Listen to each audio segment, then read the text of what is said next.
So as advisors, we know the importance of estate planning, tax planning. There's so many different things that your clients need help with. And every client has a very unique scenario and story. But both of you at your firms have made estate planning central to your planning conversations. And I'm super curious, why? And Cindy, I'll kick it off with you.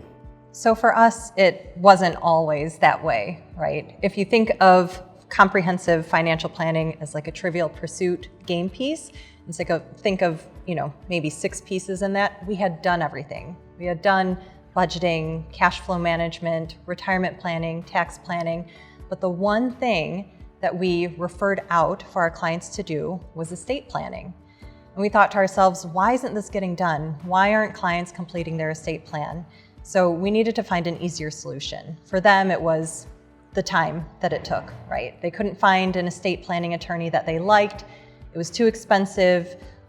It was that time commitment, that monetary commitment. And so we decided to say, all right, let's find an easy solution. And that's where we met Trust and Will. And that definitely resonates. We hear that often from advisors. Lack of education, it's expensive, getting a client to actually sit down with an attorney.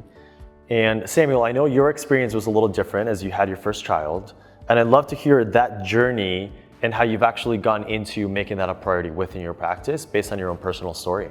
Yeah, I think, as you mentioned, creating my own family's estate plan was really key in helping me realize how important it was in deciding to prioritize it for our clients, right? Like, so going through the process of creating an estate plan, having it shipped to my home, getting the documents signed and notarized, changing beneficiaries. Estate planning has a lot of moving pieces.